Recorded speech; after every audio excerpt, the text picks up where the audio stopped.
Hello, everyone. I'm Emmy, and I'm going to be leading this meeting representing the Fractureiser mitigation team. This is going to be a discussion with community members of note about mitigation for potential future malware incidents. As a summary, Fractureiser is a 4-stage self-updating, self-replicating piece of malware that broadly targets Java programs with a focus on the Minecraft and modded communities. Stage 3 is capable of stealing all browser information, including passwords, payment info, and cookies. It is also capable of stealing Microsoft, Minecraft, and Discord credentials, along with cryptocurrency. Contained is also various botnet utilities for DDoSing, the ability to run arbitrary system commands, and all the stuff like that. It's a comprehensive pawn of the entire system. Stage 3 is notably capable of spreading stage 0 to every jar file in the system to perpetuate itself with special logic to additionally target Minecraft mods and plugins. The ability to capture browser passwords was further used to increase Fractureiser's virality. On June 7th, at about 0:20 UTC, the Luna Pixel modding team announced it detected unauthorized uploads to several of its projects. One or more of their team members must have been compromised, and the attacker had used the login information to upload further instances of the virus. Because of the quick response, the team was able to get the malicious server null routed, and also prompted the attacker to temporarily disable stage 2 in an attempt to thwart analysis. In the investigation, it was revealed that Fractureiser was present on mods uploaded as early as April 18th of this year. According to CurseForge, 6,000 unique users downloaded copies of the virus. Because of the popularity of the Luna Pixel projects, if it was not caught as quickly as it was on the 7th, 24 hours could have translated to 1 million more infected users. The purpose of today's meeting is to discuss what to do next. The Fractureiser mitigation team has successfully prevented further spread of the virus and has worked on further detection mitigation efforts with the community. And the most dangerous period of it has now passed, but it's necessary to reflect on how easy it was for a malicious actor to pull off an attack of this scale, and how close they got to significant numbers. Today's topic: how do we stop another Fractureiser before it's written? We have an agenda of 5 topics today. I'm going to hand it off to Willie to introduce the first topic. All right. Hey, everyone. I'm Willie, and I've kind of been serving as the secretary of this whole thing. I kind of wrote up this agenda that is linked in the GitHub, and I guess I've ordered these topics. There's about 4 or 5 of them, from the most realistic or actionable to the most kind of pie in the sky. So if we run out of time, we'll probably cut some of the later ones. But the first one I'd like to start with, I guess, just from the perspective of the community or the incident response, was the question of what actually happens when a mod repository, quote, reviews a mod that is submitted, either a new mod or an update, and what sorts of checks are being run, what should be put in place, and those are the sort of questions that I'd like to discuss in the first point. Back to you, Emmy or Jasmine. Sure, it looks like Fury has requested to speak, so we'll give them the floor.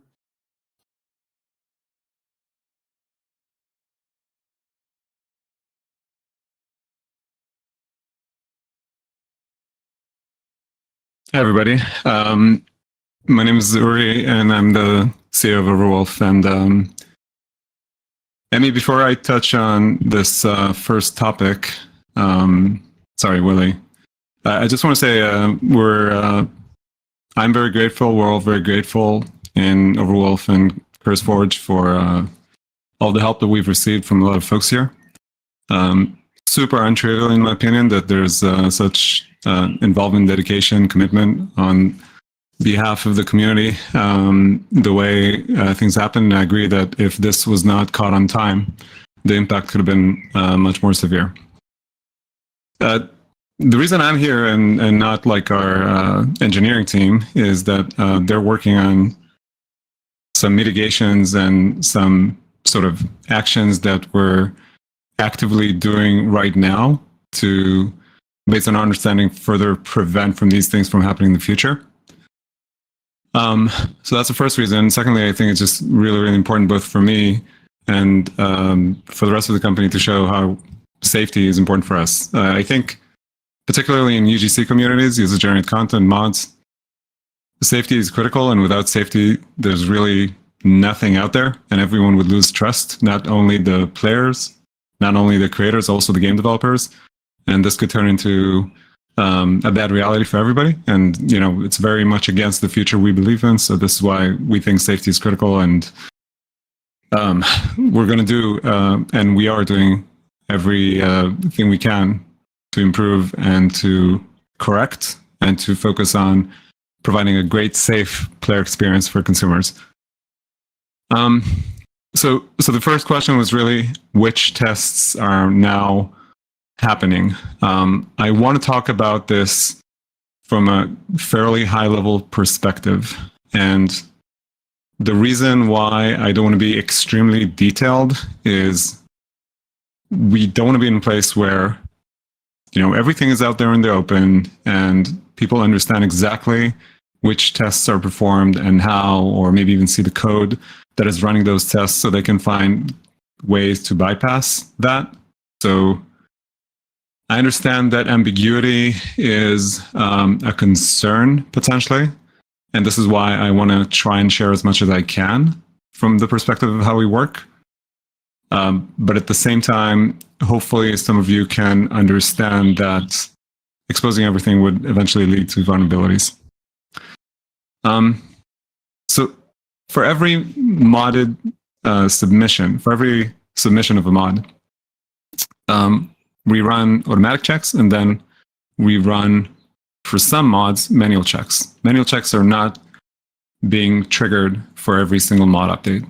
For some, we're just happy with the automation checks that we have. Technically, we start by running antivirus scans and malware scans, and we use a couple of services to do that. We check for file types and adherence to file structures. I saw the comment in the kind of the background for this call on signing and MD5 versus SHA-1, and I just want to emphasize that our API actually supports SHA-1, and so if theoretically you want to use it, there's an ability to do that. So we're taking this into account, and we're making more client-side improvements to make sure this is enforced in a good way.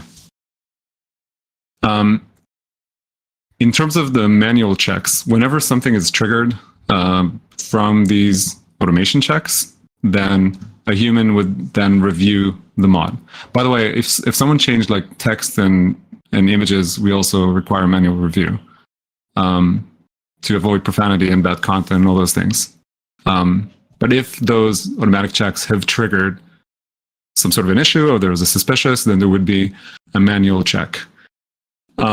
I also want to emphasize that this is a continuously evolving process for us. So just for example, following this incident, we already updated our automatic checks to test for this particular vulnerability. And should we identify this particular vulnerability again, it would trigger a manual review because we want to double check and make sure that the mod is not compromised. I also saw the idea of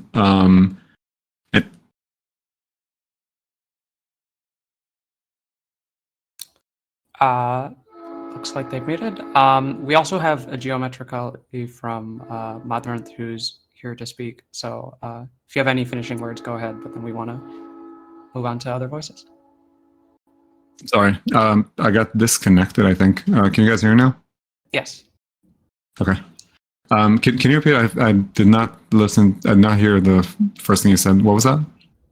Since you muted and because we want to get as many voices in here as possible, we're going to be moving on to Maven's perspective. And if you have any quick final words, feel free. On this topic of which tests we're running, or in general? Yes. Let me see. Yeah, I mean, there are a couple more things here, but happy to hand over the microphone. That was too long. No worries. Sounds good. Hey, all, can you hear me? Yes.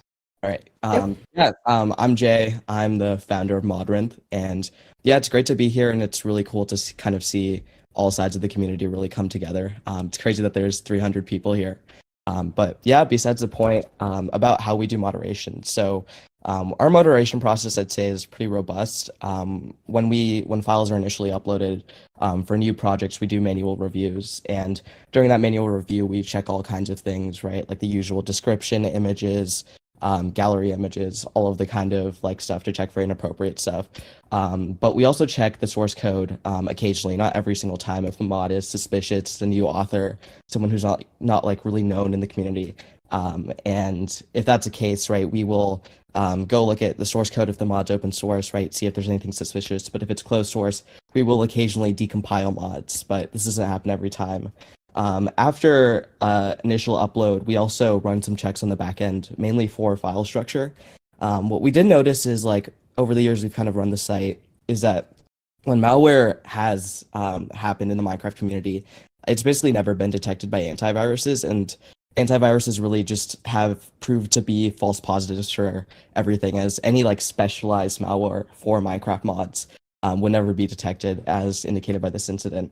So what we do is if it is closed source and it's a little suspicious, we will decompile it. And we have rejected mods in the past which have had some suspicious code. And I do understand this process is inherently flawed. After kind of the initial review and someone's project passes that, we don't check we don't do manual checks for files after that. We basically rely on reports. So if someone, let's say, uploads a project and is like, hey, I'm going to be an innocent project at first, but once it gets approved, I'm going to upload malware to it. Currently, we would rely on reports to fix that, but ideally, we wouldn't do that. So yeah, I guess like part of the reason we're here is to kind of improve our moderation process. But as kind of our principles, all of our code is open source, and we really want to have like a transparent tool that anybody in the community can use for finding, detecting malware, and making modding more safe overall. I would say our moderation process, we generally rely on a lot of community trust. So like if an author is well known, we generally will kind of be less robust with our process, which also might be flawed. But if an author is like completely new, we'll generally have a lot more scrutiny towards what they upload. And we definitely have caught stuff in the past with that. Sure. Thank you. I do have a question. When you say that you check open source mods, do you do any verification that the source representing the mod is equivalent to the jar that has been uploaded by the user? And No, if not, should there be anything put in place to achieve that? Yeah, this is kind of part of the problem. And basically, ideally, what we could have is a system like reproducible builds, kind of similar to what NPM has done, I think last year, where if a project is uploaded with like GitHub Actions, it'll have like a verified symbol that's built from the source. But right now we have no way to verify that. And ideally, maybe we could even have it so everybody has to upload the source of their mods. They don't have to make a public source, maybe just like to us to build. That way, like users can be sure that whatever they put on our site doesn't have any malicious code. That's only one way of doing it, and I think it might be that most ideal way because authors might not want to share their source code with us, which is totally understandable. But yeah, it's definitely a flawed system, and not sure how we should fix it. Thank you. And there is an action item here that I would like to ask. What method does Maven do for verifying integrity of files that have been uploaded? CurseForge, as it stands, uses MD5 hashes. Yeah, so we use a combination of hashes through our API. So you can use SHA-1, SHA-512. For the launcher we're building, we validate every hash for every file that's downloaded. We kind of leave that more as like an implementation detail for whoever's kind of implementing our API. It's like recommended in our documentation. Everybody does it over provided. SHA-1 is moreover deprecated because there's vulnerabilities in SHA-1's integrity. It still requires a lot of compute right now, but that will only be more of a problem as the years come. So we rehashed all the files in SHA-512 about a year and a half ago. So that's the main check of integrity right now. All right, thank you very much for speaking on this topic. All right, Willie, would you like to continue on the agenda? Yeah. I think one thing I just wanted to like butt in in this section before I get into the next one. I'm not, this isn't really looking for a response, but just one idea that I thought of while listening in is that we probably want, if it isn't already done, similarity checks to like popular mods, because we saw impersonation attempts for a few projects during this incident. Another thing is like you might want to flip this around and say like every upload by a popular modder or to a popular pack should be reviewed, even if it's an update and not the initial project, because if you might be compromised or our bigger targets were compromised, but that's just an idea. So let's go on to the next point, which is reproducible builds. We were kind of on this topic already, but basically one thing that would have helped this response a lot is knowing whether a mod is tampered with the stage 0 infection. Is we could have simply just rebuilt a mod from source, hashed it, and then compared that hash to every candidate, right? That would tell us, hey, was this modified or from the version that it was supposed to be, and maybe something is up there. And the reason I bring this up is, as a second point, is that this is actually kind of actionable, I think. The problems right now are Fabric's example mod and also Forge's MDK example use like dash snapshot versions basically, or like Forge Gradle's like 5.1 plus or whatever. In the Gradle plugins of the default build for example mods. And that's just like one example of like, there's a lot of like irreproducibility in the modding ecosystem. That's kind of like been there for years basically. And I think like we should probably start moving towards like, hey, let's like specify exact versions for these things. And maybe even start using Gradle's like checks and verification, where it downloads the hashes for all of your dependencies, and you check it in like npm or cargo Rust log files. There's like systems for that, but of course like it's Gradle, so of course it's a mess. And another thing is the modding tool chains. We do a lot of hackery on top of Gradle, and there's also to my knowledge, there are some stages where, for example, like if we remap the jar or something, we write all the entries like in parallel, which can lead to unstable ordering, even when the Gradle flag that's like, hey, please try to be reproduced. Because I tried doing this for Botania like a year or so ago, just setting the Gradle like, hey, make it reproducible flag. And it didn't really work. So I'm assuming some part of the modding toolchain has non-determinism that we can root out. And I think this is pretty actionable. It's just examining every part of the toolchain, making sure we don't violate those assumptions. And the crazy idea I had in the agenda, Gio kind of covered it already, is like F-Droid style. We submit the source and it gets built by the mod repo. But as we kind of covered, it's kind of unrealistic, so I'm not going to spend too much time talking about that. So I'm mainly looking for discussion about the stuff I mentioned before, which is making our default templates and the toolchain more easy to verify and reproduce. Yeah. That sounds great. We have a representative from the Quillbot project here that would like to speak on this topic, and I'll give them the floor. Hello. So very quickly, I'm an admin and infrastructure lead for Quilt. I'm also DevOps expert in my day jobs. Okay, so one issue we have here is like later in the discussion we want to talk about is assigning builds.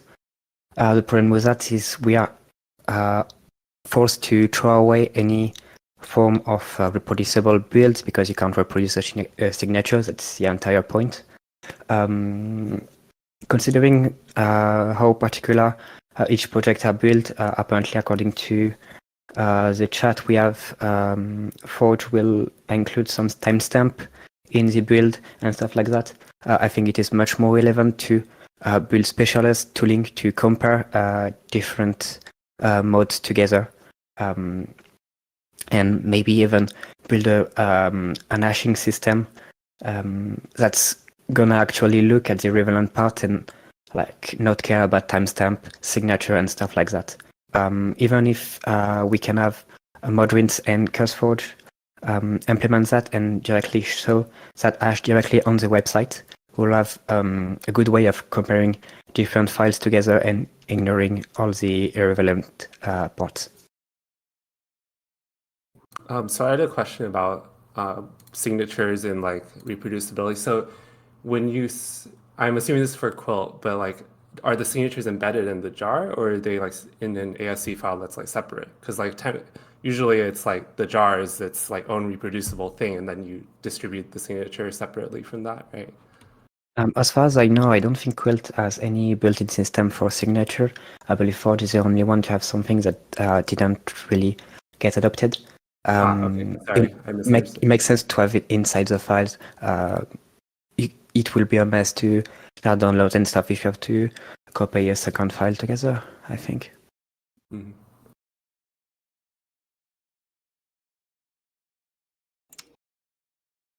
All right, we have another request to speak on this topic from Madrinth again.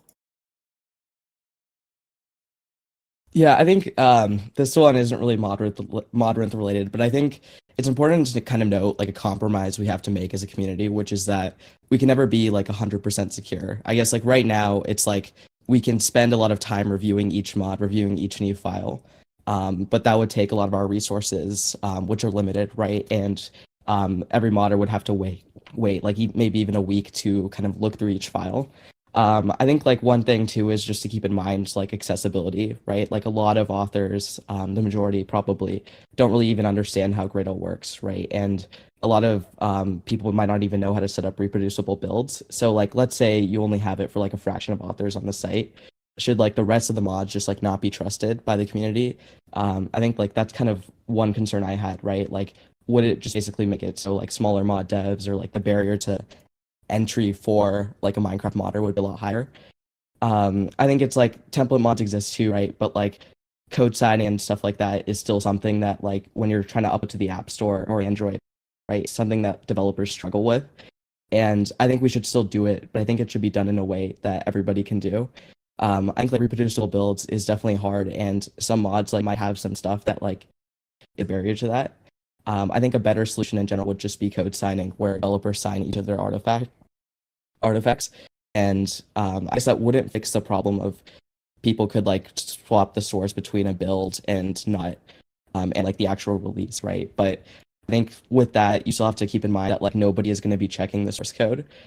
I think it's pretty hard for like a moderator on either Overwolf or us to constantly review for every update. Like we get hundreds, if not thousands, of file submissions a day, so it would be really difficult. So I think like ideally it could be something that's automated, but if not, it should be something that's like very easy to do by a human moderator, especially because like code analysis and decompiling are both like pretty hard and like time consuming skills to learn. All right, we also have another request to speak from the CurseForge team on this topic, so I'm going to invite them to speak now. Yeah, just Can you hear me? quickly. Oh, sorry. No, go ahead. Thanks. So I think I agree that we need to think about accessibility, and code signing is maybe a more scalable to do this. And for some authors, it's going to be quite complicated to implement some of those other strategies. However, one of the things we did want to suggest, and that could be done on Modrinth as well, is for authors that do choose to go through more extensive security measures, they can have like a tag on their mod for gamers to see. Or for example, on the CurseForge app, we can have like potentially a section. So if I'm a user and I only want to download mods with like the safest possible kind of mechanisms, then I'd be able to do that. But it would be like a tag associated with a mod. It would not be mandatory for every single mod author. Thank you. I believe that would be a pretty reasonable middle ground solution to both encourage usage of the software, but also not harm users who are unfamiliar with how to achieve it. Do we have anyone else that would like to speak on this topic? Otherwise, we can move forward on the agenda.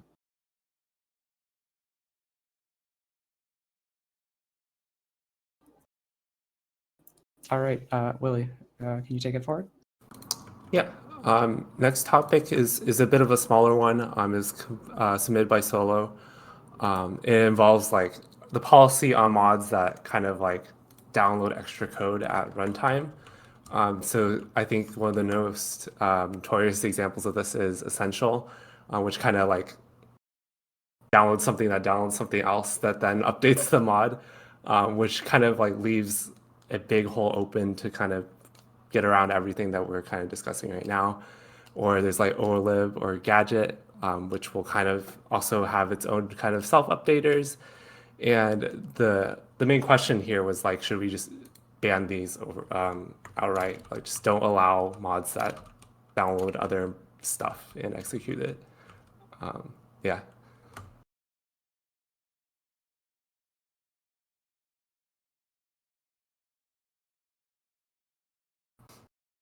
Right. So our thinking was that each of these mods that has the ability to download additional files will be manually reviewed. So it would trigger a flag in the automation tests, or if we know that this mod has this thing and it would need to be reviewed manually. That's our current thinking, particularly based on the recent incident. I guess the problem is that like you can, like if I were malicious, I could have something that's safe when you review it, right? And then after like 4 weeks, I push an automatic update that bypasses CurseForge or Maven directly to the users. Yeah. Yeah. I agree, but like I think the way we're thinking about this is when you do a manual review, you don't just look at the code, you also look at who the author is, how many downloads this mod has, how popular it is. I mean, and then you use your judgment. For example, if it's a mod that has a couple of players using it, and it's by an author that has been with the system for say 3 years, and we know the person, and we kind of trust them, and also we see that the mod doesn't have scale, then we'd probably be comfortable. At the same time, if it's a new author for a mod that has a lot of scale, this is a red flag. Or obviously there's the case in which a very popular mod, the PC of the mod author could get compromised, even with 2FA. So there's that risk. But at that point, we can kind of, if we have a suspicion with regards to that mod, we can reach out to the author and say, hey, is this legit? Like, here's like the diff between the updates. Did you do that? And for some folks with which we've worked, for probably over a decade now, we think we can trust them, particularly if we're speaking with them on Discord. Then we can trust them, in parallel to our own tests. So I think what I'm trying to say is that when we're doing manual thing, it's not just manually looking at the code. It's looking at absolutely every kind of attribute of safety we can think of with regards to should we release it or not. And it's humans, so there could be errors, but it increases the safety level, in our opinion. Thanks. Versus banning it altogether. Like if you like, I agree that there's an option to just not allow that altogether.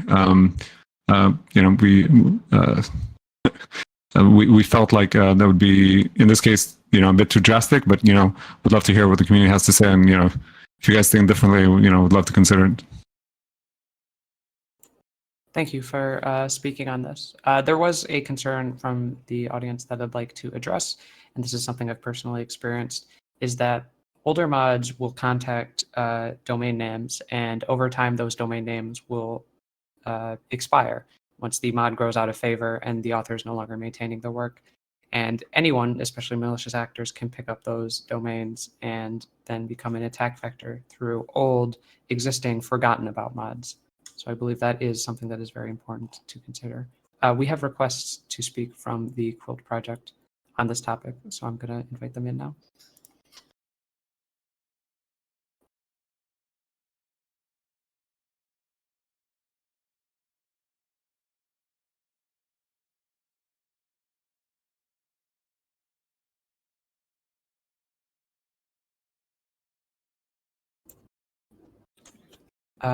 If you are speaking, we are unable to hear you. Starchild? Okay. I think so. Like CurseForge said that they wouldn't be really down to ban everything that is downloading from the internet. I can also personally see some legitimate use cases to that.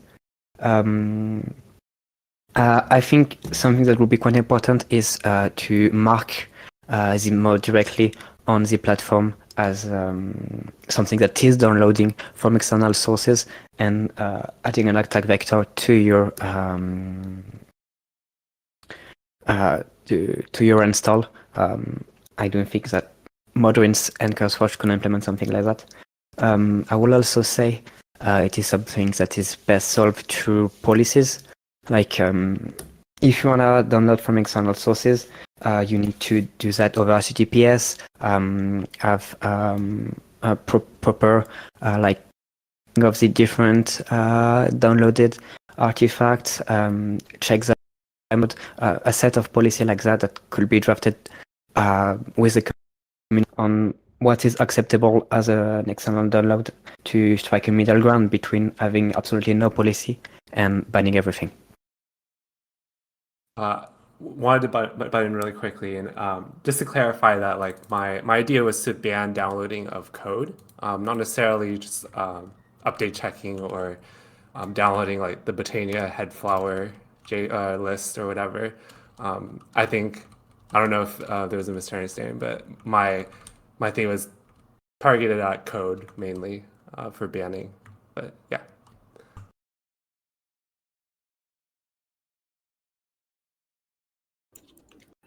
All right.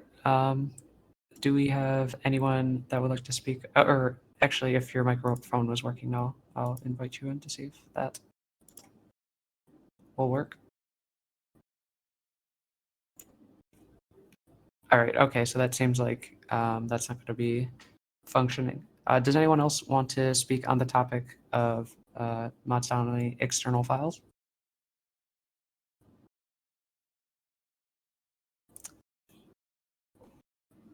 All right. So it's working. Yes, I wanted to say something, but my microphone broke. So I have missed a little bit because I had to restart the computer. But what I wanted to say is I heard stuff about trust, and I don't entirely agree with it because there is a lot of cases with like the popular npm package manager for JavaScript modules that often had issues with like trusted projects that got compromised due to some reasons. That makes the trust argument a bit hard to accept. And the other thing is, I have no idea if the stats have talked about Quilt's about one of the Quilt plans that was to do dependency downloading, because that was on the table at one point, but it's currently not. And for example, the plan about that is it was never finalized and won't be for a good while. But the last thing, but the few things that were like kind of decided is that, for example, the downloading wouldn't be like an updater. It wouldn't download stuff that it didn't know about. It would only download stuff that had a specific hash that could ensure that the target file was never modified, even if the domain expired or something like that. So my opinion on this is downloading stuff needs to be really, really secure, and auto updaters are kind of not secure because of the fact that you cannot predict the hash of something in the future or something. So it's definitely a big question that will need a lot of thinking. But so far, I even if I want to trust a mod that's doing the downloading, I will still stay suspicious of it because I cannot trust that it will always stay trustworthy at all time. Thank you for your perspective on this issue. If anyone has anything else to say, they can raise their hand now. Otherwise, we'll be moving on to the next conversation topic.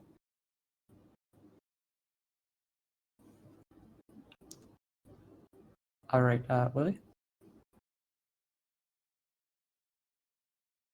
Okay, next topic is kind of the big one, which everyone has kind of skipped to already, which is code signing. So the idea is that requiring binary artifacts uploaded to mod repos to be signed by their author. And I guess like there's lots of questions here about it, but my main concern, which was brought up by the Modern folks, I think, was like ease of use. If this is not easy to use, especially for a lot of modders who are like in high school and don't know what a signature is, no one's going to use it. And I think that's actually one of the hardest parts, along with signature verification, which is like the hardest part. So this is why this is like fourth on the list, because I actually don't think like several of us don't think the community will really like agree on anything here, but it's I think it's useful exercise to kind of like just talk about it, even if nothing really happens, just to like have talked about it, I guess.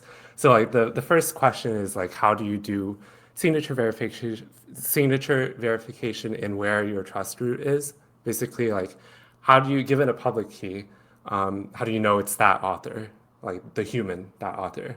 And like you could store it in a user account, you could have some separate like authority that kind of is responsible for verifying this. So lots of questions there. Second is, do you use the built-in Java jar signer stuff, which I think is what Forge and some other stuff used to use, or you use like the wider industry standard, which is like PGP, which is what Maven Central uses actually. So Maven doesn't actually use jar signing. And for PGP, the signature is separate from the jar, so you can have a reproducible jar and then the signature besides it, instead of having the signature embedded in the artifact, which kind of interferes with reproducible builds. So that's number two. Number three is prior art. So as I mentioned, Forge has had some kind of like signature-ish stuff for years, like literally probably a decade, and like no one uses it. And what can we learn from that? And then lastly is that what sorts of like UI elements on the platform or in launchers can we use if we hypothetically had a perfect, or like if we had a signing system that everyone agreed on how it would work. Yeah. And before we invite speakers to speak on this, I do want to talk on something that CurseForge did say, which was the fact that this doesn't necessitate being a required process. There is value in having a trusted badge where this mod is signed, but still being able to download unsigned mods and just having this displayed to users in a way that makes sense and doesn't inspire unnecessary worry about the issue. We do have someone who would like to speak on the topic, so I'm going to invite them now.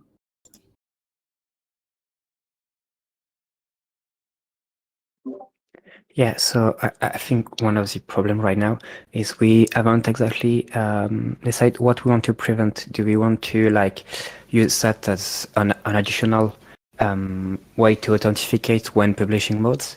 In which case it is really quite simple. Modwind and CurseForge can just associate a specific key with the user and use that when checking for the upload. That's really quite simple. Or do we also want to have some checked inside the loader? For example, having I'm thinking, for example, for large mod packs, they could have a list of people who are allowed to sign mods that are used in their mod packs. So, like, if you download a mod or like a malware rather adds a mod to your install, it will get immediately flagged. I think that's the only two things that are really relevant. Maybe someone else has other ideas, but I don't really see how we can work something else that is actually productive and actually do something.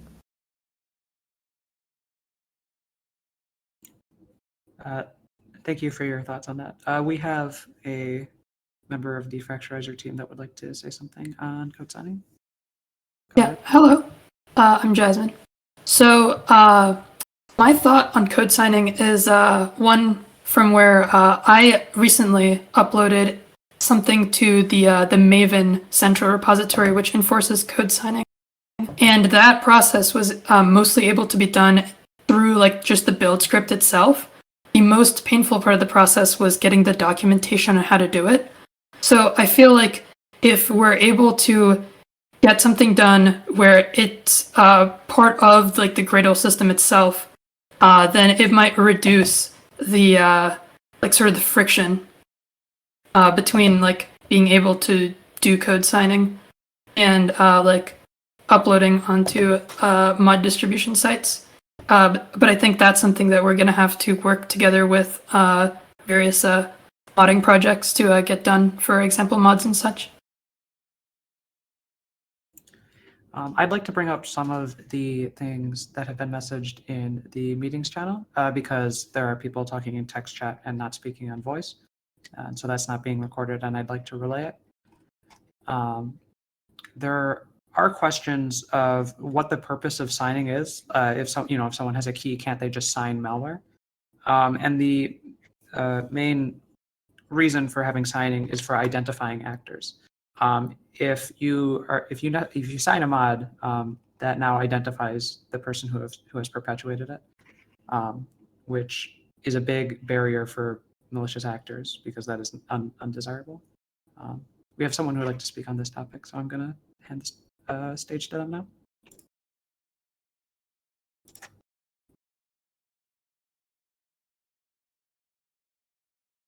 Unmute.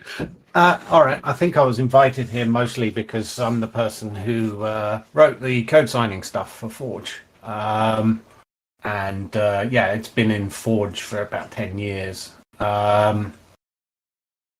It might have detected stage 0 injections if the mods were signed and the signature wasn't stripped. It would definitely detect stage 3 injections if the signature isn't stripped. But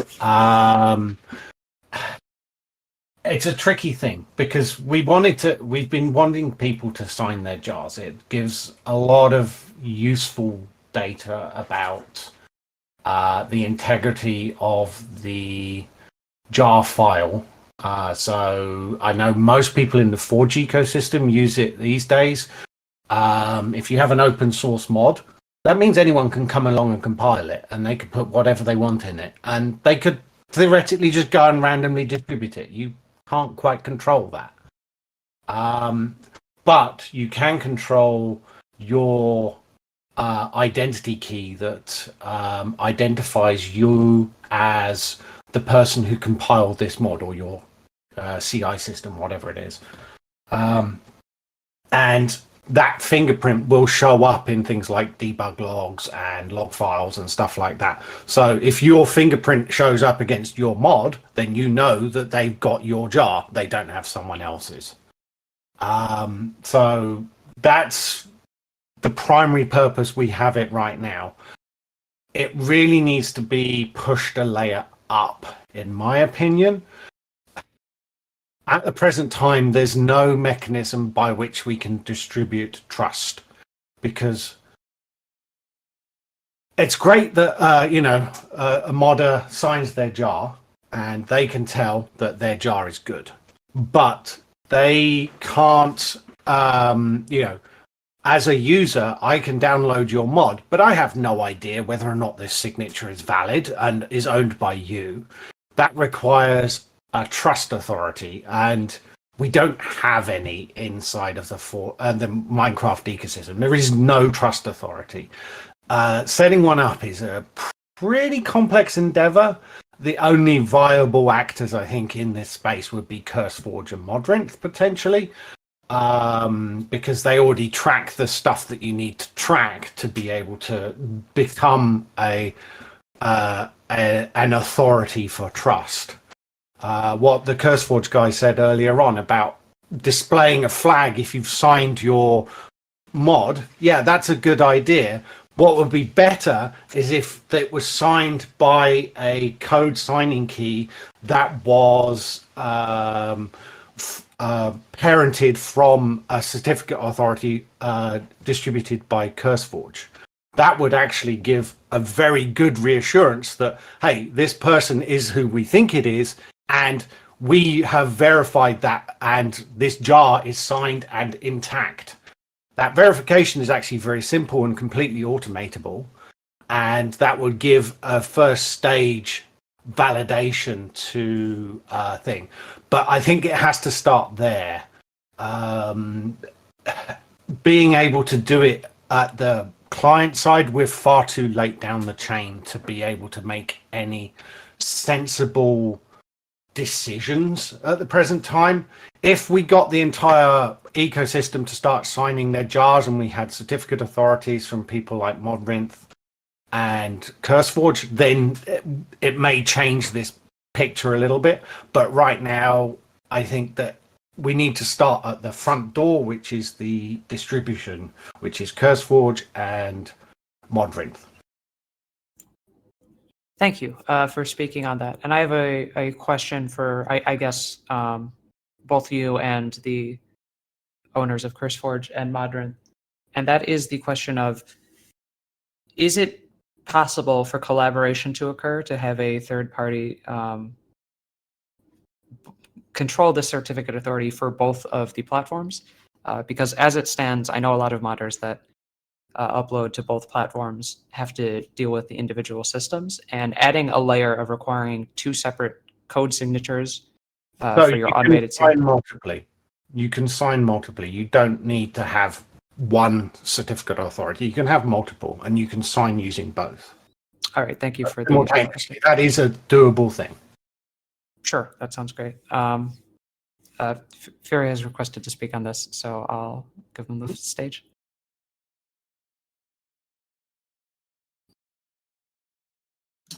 Sorry, need to unmute.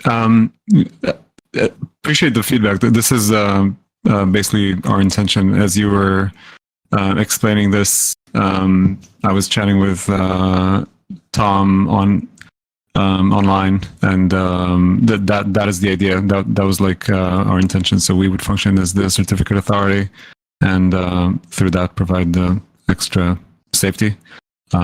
It looks like then the question of do we need like a third party sort of mechanism sounds to me, based on the answer, that it might not be needed because you can kind of sign it twice or one after the other. But it's definitely something we can look into potentially.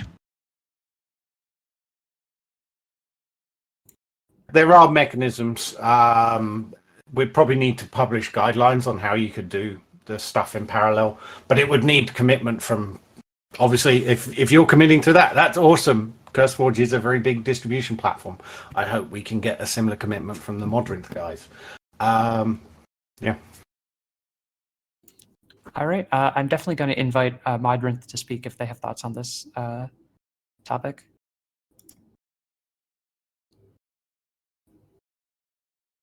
Yeah, I think like personally, I like this is not related to Modrinth at all. I think it would be best for like a trusted third party to do it, mainly just because like the platform as a whole, we both like have various like moderation, right? So like let's say we ban a user because they violate like our content policy or like uploading copyright content or something like that, right? Like we wouldn't want them to like lose their ability to code sign from like a trusted authority. I don't know like how we could do that, because I guess like the fact that someone uploading to like a user account, we have to like associate that. But I think we would definitely like love to work on code signing and kind of become a certificate authority. I think we just have to do it in like a really secure way to make sure that there's like no vulnerabilities. We're not going to like have a flawed system and all of that. So it's definitely going to take like a little bit of time, but I do think that it's definitely needed. Yeah, and as a question directly for you, would you be willing to work with CurseForge to have a third-party system controlled by the joint effort of the two of you? Yeah, Potentially. I think like overall security of just like the modding ecosystem in general is something that like everyone should put their differences aside. Like even though we weren't affected by this, we still were, right? Like people still see Minecraft mods as unsafe, even though the malware has like mostly been taken care of. And really, I think we should just do everything we can to have a secure ecosystem for players to feel safe when they download mods. Thank you for all the thoughts on this. CPW, do you have any closing thoughts? Not really. I hope we can proceed on this one. It would be nice to see some movement after 10 years. All right. Thanks, everyone, for speaking on this. I'm going to give the floor over to Willie. I believe we have one more action item on our agenda. Yeah, so the last item, it's last for a reason because, yeah, is sandboxing, which is another defense strategy that would have limited the blast radius of the attacks in this specific scenario. In general, it's a really hard problem, but the things that we actually want are kind of simple. I think Minecraft needs like the internet to log in and to play on servers. And the only other thing it kind of needs is file system access to the instance folder, the .minecraft, and its recursive descendants. And basically, it doesn't need any other thing, right? After that. And the problem here, or the interesting theory here to lock down is kind of file system access. But the problem is that we briefly kind of looked into this, and it's basically the state of things is that Windows has like no facility for this basically at all. And Windows is where like 95% of the users are. And the agenda has some like discussion for macOS and Linux, and people are kind of building prototypes in that and stuff, which is cool. We can do that where it's possible, but like I'd urge people to focus on Windows because that's where all the players are, and just the state of things here doesn't look that great. So I don't know if there's actually that much to discuss, but since it was brought up multiple times during the whole incident, I thought I'd bring it up here again. And one other thing that I'm just gonna like mention out of the gate is like JVM level sandboxing is just not gonna work. Besides the fact that it's getting deprecated and removed in a few years, it's just broken.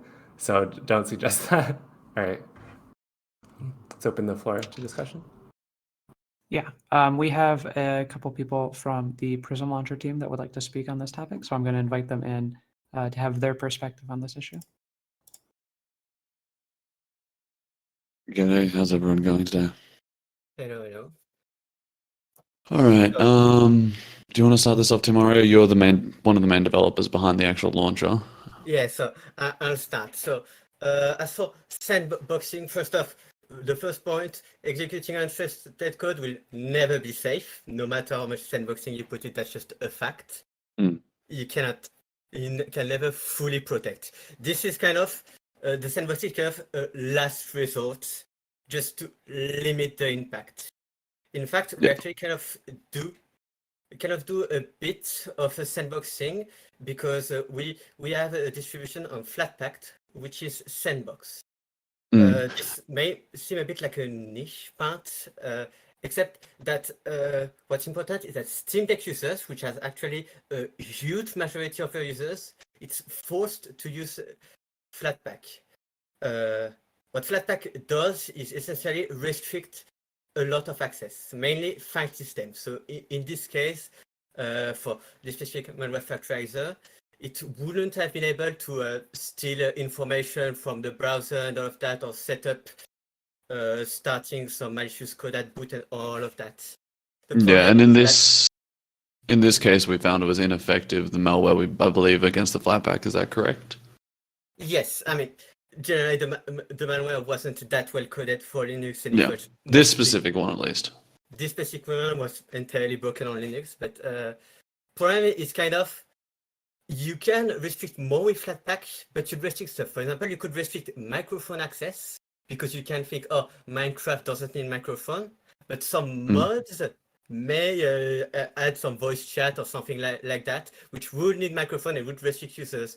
Or even Discord RPC, you know, the little is playing Minecraft or whatever. This needs also special permissions and all of that. Even with some older systems like X11 that requires some special permissions, it's kind of, it needs to be restricted, but not too much to still allow some freedom from the modders, because that's what modding is mostly about. As for the technical side, well, obviously Linux, I mostly develop on Linux, so I know about that. It has a lot of stuff about that. It can restrict pretty much everything. Yeah. Selectively. We've already got the things such as Flatpak for the Linux package, and I believe that Scrumplex was looking at things like bubble wrap. The main issue for us to tackle is going to be sandboxing on the Windows and Mac OS platform, which we're not all as familiar with, as well as especially on the Windows platform having a lot more limitation and nothing really there. Yeah, there isn't any really pre-existing stuff on Windows. There is some people who are looking into that, but we'd like to go kind of in uncharted territory, spend a lot of development time on protecting this. Let me think, and one more thing. All right.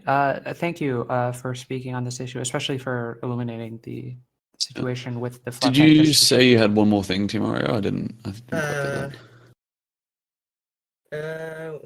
I'm not too sure what I wanted to say. That's all good. Nah, it's okay. All right. I did want to bring up a concern for several mods that I've interacted with or developed myself. Locking down file system access is probably adequate for a majority of mods, but there are well-known mods like There is definitely exceptions. And mods that I've written like EMI that have, in a broad case, want global configs. I believe even JEI back in the day had a system like this. I'd be curious what those directly are, because I know with the Flatpak, like I use EMI for some of my mod packs and stuff, and I haven't had too many issues with them. Would they be something that would be user-facing or more of a development sort of constraint issue? There is a user-facing option, which is not enabled by default, to use a global config file stored in your root.minecraft rather than the one in your local install. Yeah. Right. And Psi has similar systems. Once you've learned how to do the mod, you don't need to go through the tutorial again. It persists that in your global.minecraft. So one of the things with Flatpak is that, well, for example, the user can case by case allow access to files, and if you, for example, use the standard stuff for popping up a file selector, it will use that system to allow access at a specific file. But I remembered what I wanted to say. Some people were talking about restricting network access because the malware would communicate with something to do most of its malicious activity, like logging. So I've heard some people throwing that about restricting what it connects to. That could be an interesting point, except you can kind of connect to any server you want from multiplayer. So you would have to put some component inside of Minecraft, and as we already said, putting anything security inside of Minecraft is gonna be pretty much impossible. Yes, that's just one type of malware. It could still damage files, but with the file system restrictions, it could block. But yeah. All right. Thanks a lot for the team on these thoughts. This is going to be a last call on thoughts on this topic. Once we hit the hour mark for our meeting, we're going to open the floor to all attendees and all agenda items to revisit any topics or talk about any aggregate items. Thank you for having us on. It's great to have you. Yeah, thank you. All right. So if no one would like to speak on this, then yeah, we can move forward. We have a request from Paper MC, and I'll give them the floor. Hello. Kind of a general perspective from Paper, since we have some overlap with the modding communities, just not all too much. Also with our own plugin repository, which is still kind of on the side. We would also, for one, be interested in one work together maintainable scanner for being able to identify the malicious jars from the current malware. That would be nice to see. So right now I know we have like a bunch of them in a list that all work slightly differently, one from browsers, some locally. Having one that is unified and definitely known to work on all the variations, different stages would be nice. And back on signing, Sponge also had that for a while on OR, which was kind of interesting.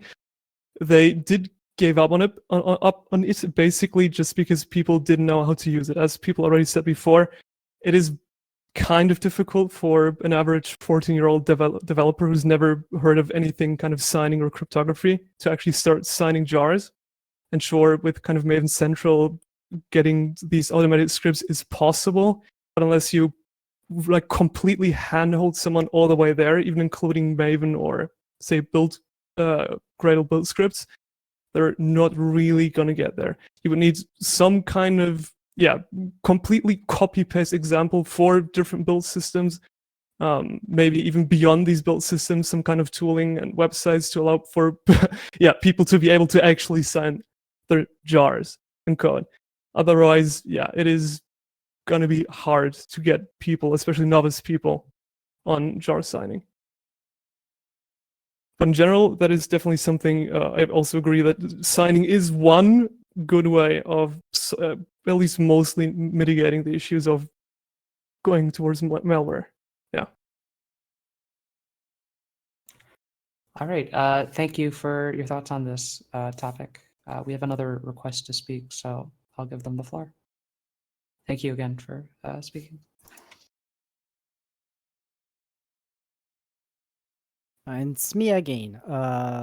So I was thinking, in this attack, there was like a project that got attacked by having a new file uploaded to their project without, like manually,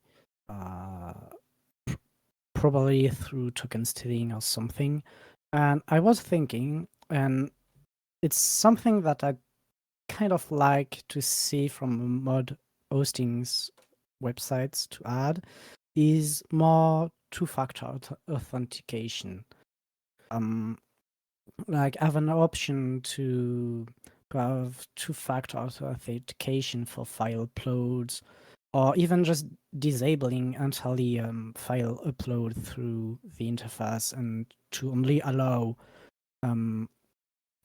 closed pipelines like GitHub Actions to upload to the project.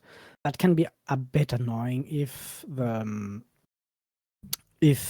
like there's an issue in one of the pipelines and something fails to upload, but it could still be an additional security to avoid that kind of token stealing resulting in bad uploads from actors having stolen things. Because currently I don't know if Modwin has any two-factor authentication for any of their parts. Maybe for like modders payout, but I'm not even sure because I haven't used it yet. And CurseForge has two-factor authentication, but that's also only for modders payout. And I think I'd like to see that system be a bit more expanded for other actions on the accounts to secure them more. Sure. We have Modrent willing to speak on this topic, so I'm going to give them the floor. Yeah, thanks for bringing that up. I think that's really important. And we were actually like, even before this happened, we were working on it. So we're basically using Ori Kratos, which is like very widely used kind of authentication system. But what it will have is it'll have like basically it'll expand Modern authentication past just sign in with GitHub, but we're also implementing 2FA and scope tokens. So not only will you be able to like set 2FA for like certain actions like withdrawing payouts or uploading files, you'll also be able to like set a scope token for like your GitHub action. So like someone could upload a file, but you could like maybe set it to only upload it if it's code signed, right? And unsigned things can only be uploaded by another token, for example, right? So we're working on that. I think like one thing to note though is that 2FA like has this inherent flaw with session tokens where no matter how much 2FA you do, you're always going to have to issue a session token unless you like require a code for every single action. And if your device gets compromised and your session token like gets leaked, your account would likely be compromised too. This happened to like a lot of people, like Linus Tech Tips, his YouTube account got compromised by this. So you can only go so far with it, but I definitely think it's really worth doing. And we're planning on launching this new authentication stuff in a couple of weeks. So yeah. As a technical perspective from the Fractureiser mitigation team, it is our understanding that the LunaPixel projects, the authors that were compromised did have two-factor authentication enabled. And the reason this was able to be circumvented was session tokens stored in the browser's history, which was sent to the malicious actor. But also, yes, thank you for discussion on that. I hope we see some form of 2FA on Modern in the future. Yeah, I'm just gonna butt in again and kind of revisit some of the points that were kind of touched on here. One thing that I didn't really mention in the code signing section was that we should kind of be encouraging people to build and upload from CI. This was mentioned just now, but I didn't really get to that before. I think like that kind of mitigates the whole like steal stuff from the author's or modder's local machine, because the signing token is not there, or like the upload token or the signing keys aren't on the machine. And for GitHub Actions, they have this like credential vault where they'll supply the private tokens to your GitHub Actions job only for like trusted actions, so not PRs and stuff. It's like it's pretty robust, and people in the industry use it quite a bit. And yeah, I think pushing people towards that would be better. Though that the problem then comes back to like, how do you get beginners to understand this and how this works, right? Because then we can add like upload workflows and signing workflows to all of our template build.gradles, right? But then you still have to handhold people like, hey, like generate a key, go to GitHub, go to this box, paste it in the box. Yeah, so I think the open question is like how to educate people properly. But it would be really nice to like kind of see this default push towards building in CI. And this is kind of like lit a fire for me because like Violet Moon or Battalion Patchouli are currently just built like manually by me most of the time, or on Jared's Maven. So we're definitely going to set up automated building and signing and publishing soon. Yeah, I think like just like my 2 cents there, I think like one thing all platforms can do, and we've had a lot of success with this, is just having like a checklist or something to give people general information when they're first uploading a project. So when you upload a project to Modern, there's this checklist guiding you through everything. And before, what would happen is when things were being approved, people would have like really short descriptions, and this still happens, but they'd have short descriptions, like no icons, like no images. But we added this to the checklist, and all of a sudden this started happening a lot less. So what we're thinking of doing is similarly basically recommending, like having a recommended item in the checklist where it basically is like, hey, like you can code sign your mods here, like here's how you can do it. Here's how you can do reproducible builds, that kind of stuff. When we do kind of get to implementing those. Yeah, that sounds like a great way to introduce new modders. As a perspective from a person who recently implemented CI publishing, the situation is very much you go to a random mod that has CI publishing and you copy their Gradle or their GitHub workflow file and try to understand what it's doing. And that sort of situation is not maintainable, even though it is how a lot of modding works, is you reference open source mods. We definitely need existing templates and like proper documentation and education for how to do all of these things, especially as we implement more and more work onto modders. there needs to be a really big ease of access and high access to templating.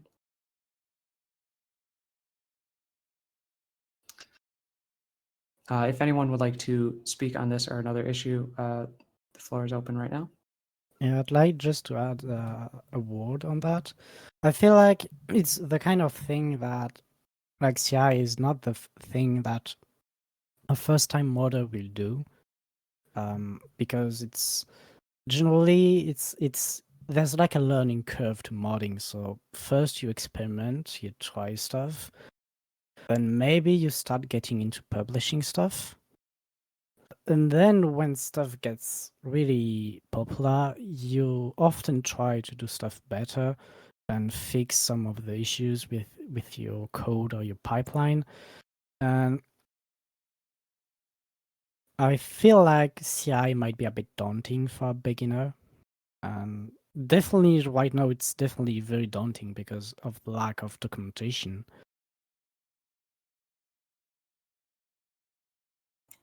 Thanks for your perspective on this. Would anyone else like to speak on this topic? Or yes? Oh, or another?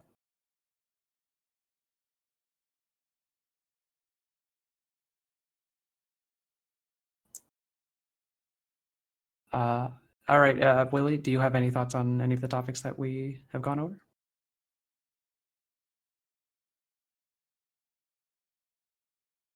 Is there another request to speak, I think, maybe?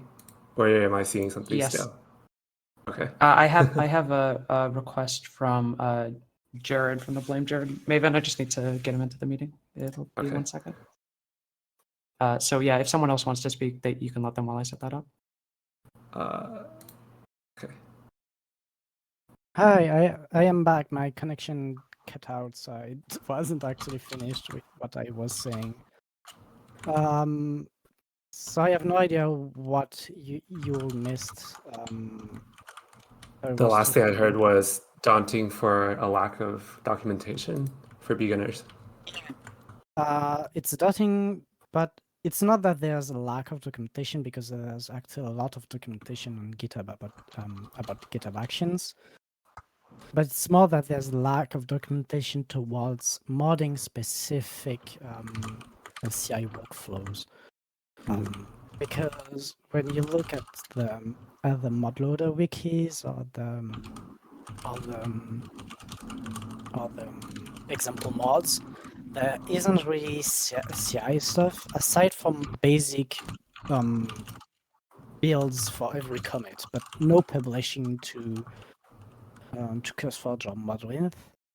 And for an example mod, it might not be appropriate, or like actually it might be, because tokens won't be there by default, so it could work maybe. But having documentation for that in a modded specific setting would be really welcomed to help people to start getting into CI publishing, because as Amy mentioned, currently the way to do it is kind of looking at other people mods and how they do CI publishing, and I am also guilty of that.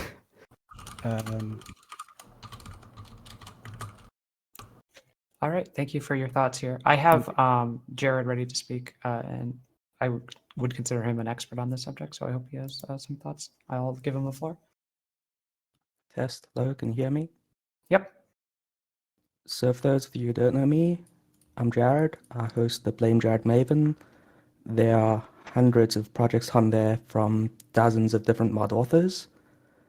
In general, I've had to help every single one of them set up CR, get their stuff moving to Jenkins, even as much as helping them set up a webhook from GitHub.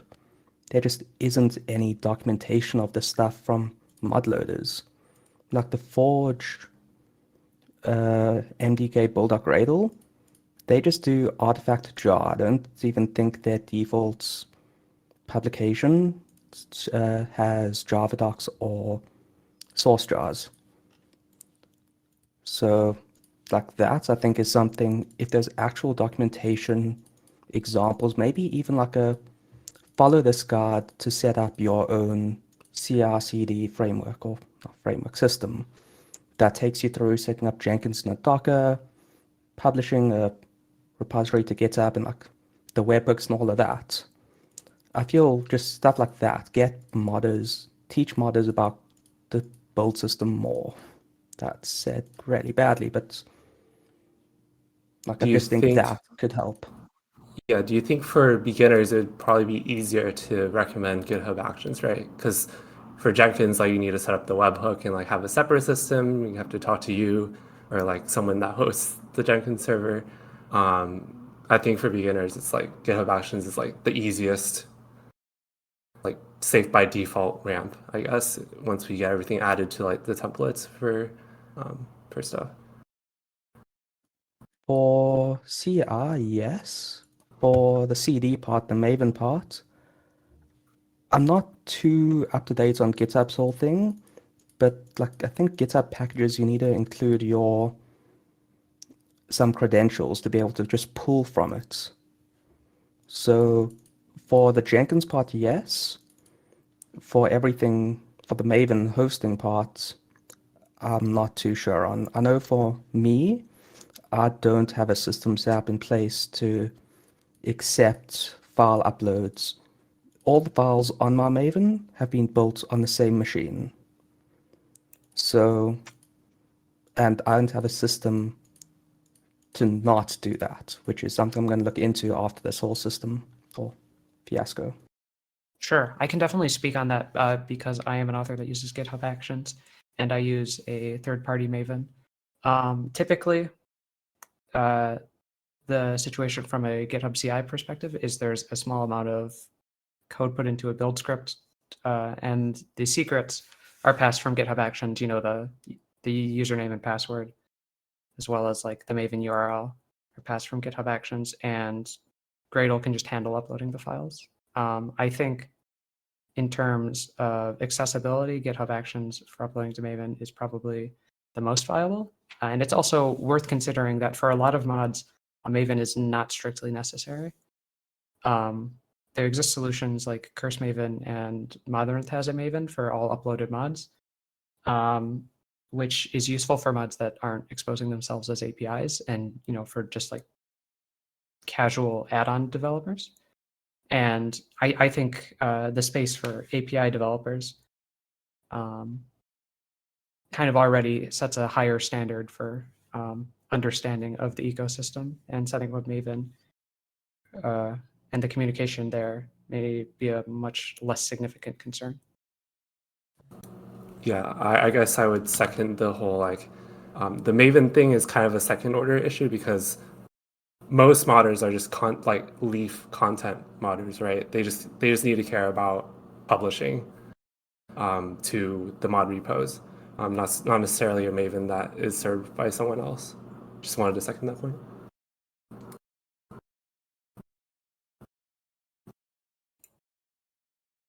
All right, Jared, if you have any thoughts.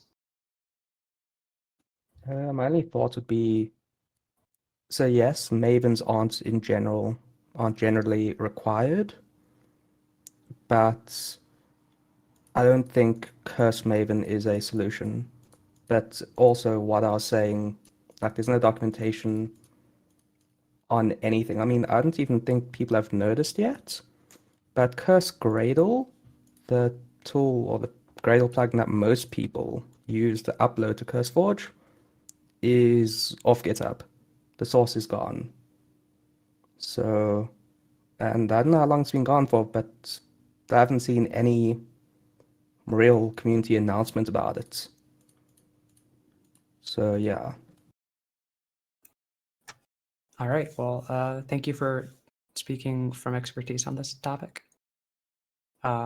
Since we are definitely getting quite a bit over time, I think we'll limit this to one or two more talking points. If anyone has anything more to say. I think it's probably good to kind of call it here. I think one thing I wanted to do is kind of go briefly over every like major point again and kind of like state what the action items are, just so we don't have a big meeting and just like don't do anything after it, right?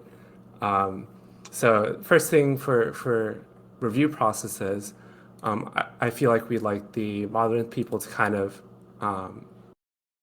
well, both platforms, to kind of describe more how a review process goes, and also to consider changes in light of this, which is requiring 2FA or requiring more in-depth review for large or high-profile accounts or projects.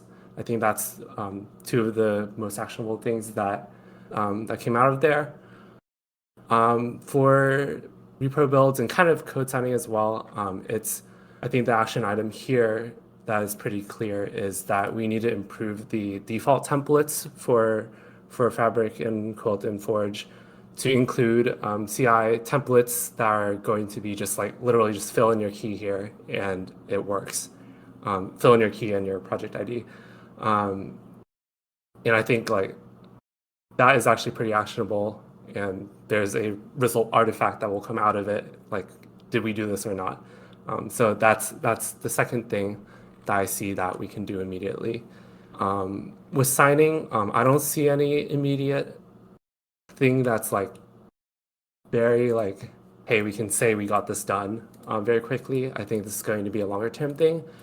And I don't know if the Fractureiser mitigation team is really like in a position to kind of like facilitate that at the top level. This would kind of have to come from the loaders, the mod loaders, and the distribution platforms, the 5 of them, to kind of come together and further. Yeah, and then sandboxing is just, yeah, and I don't think there's anything that's gonna come out of that. I think it is useful to look into Windows, at least on the Prism launcher team, because they definitely have seen some success with Flatpak, especially guarding against stage 0 of Fractureiser. So it might be actionable for further promoting Flatpak use for Linux developers and modders, you know. Yeah. Okay, so that, I think that brings an end to this. So I took notes throughout this meeting. I'll push them like immediately after, and there's also going to be a recording, which I don't know how that's going to work, but I'm sure that will be announced sometime.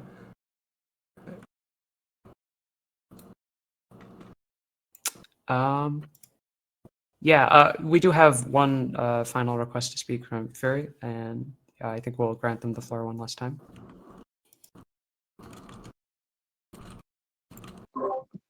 Yeah. So since we're wrapping up, I want to say thank you again for everyone involved and for the opportunity to speak with everybody here. That's one. Louis, thank you for capturing these action items. We've also done this internally, and we'll start executing on those and communicating our next steps in public channels. There's one other request that I would like to bring to this forum. And we're talking about all the technical things we could do, and this is great. Overwolf as a company, you know, we've sort of grown over the years and over 160 people now, and we're fortunate to be in a place where we could also, you know, deal with or handle these specific individuals who are bad actors. And I want to say thank you. I don't know if you're here in the call with us, but some folks have reached out to us and provided some very valuable information that allows us to use our resources to, you know, also take steps that are not technical to prevent those things from happening in the future, particularly with this bad actor that apparently has done things not just this time, but in more occasions in the Minecraft community. My request again is if you have any specific information, examples and all that, you have Dr. Oyster from Overwolf, community manager, that's here with us, and that's on the CurseForge Discord server. And any information that can be provided will help us, you know, not look the other way. And if bad actors are doing bad things, you know, make sure we do what we can. It's not easy, but at the same time, we don't think we can look the other way. So thanks again, everybody, and appreciate the opportunity.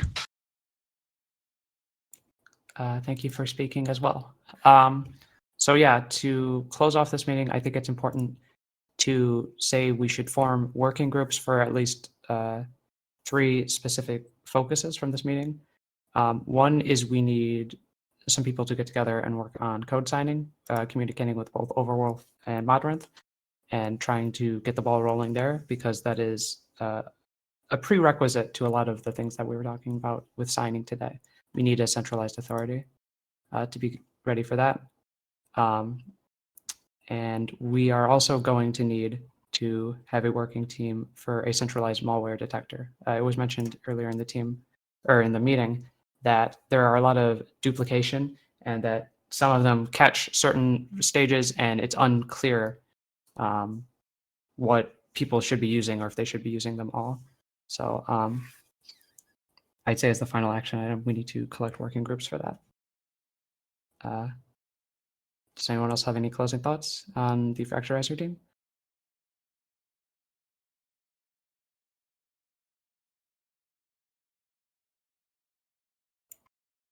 All right, then I believe we can call this meeting a close. Thank you for everyone who came.